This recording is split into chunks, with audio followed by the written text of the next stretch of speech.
I used to always be the instructor's uke, right? You know what uke means in Japanese? Receiver.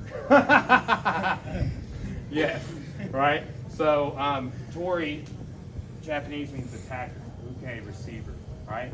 But, you know, receiver the technique. Everybody's got to have one of those to drill and get better, okay? So just also, sidebar, we've got a lot of white belts and new students trying things out. Your job to take care of those people so we don't get jacked up. Everybody needs training partners, okay? So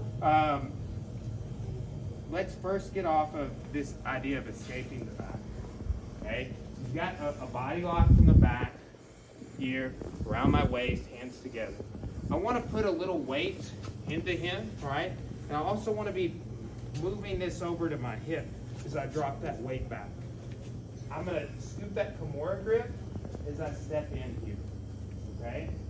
So guys, we've been doing this like a flow drill from the back. Do that drill with me real quick. Right here. So if somebody's taking my back, I want to stop them from getting their hands together, turn here.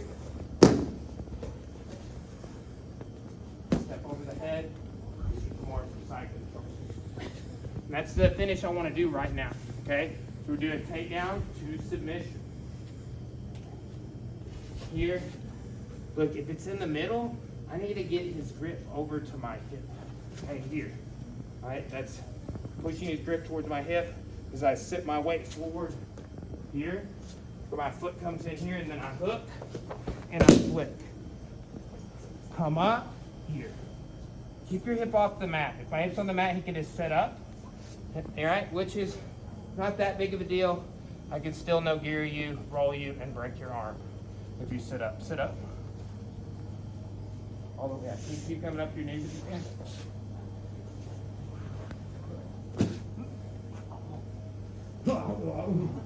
He made Arnold Schwarzenegger sounds. I don't know if you heard. Okay. Here.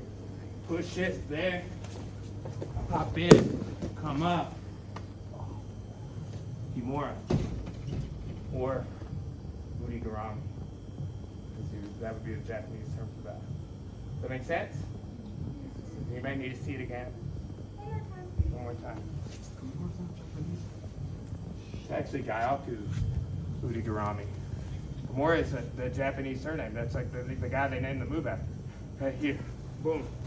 Coming in. Flicking. Riding up. Here. A little bit over the head to stop that sit up. Hovering my hips off the mat so he doesn't come up on top. Just it makes you have to do something else if you don't have that. Yeah, you can still roll them through and all that. I want to pass the least resistance, the shortest distance between 2 points. Those points being me taking you down and tapping. Make sense? Yes, sir. 1, 2.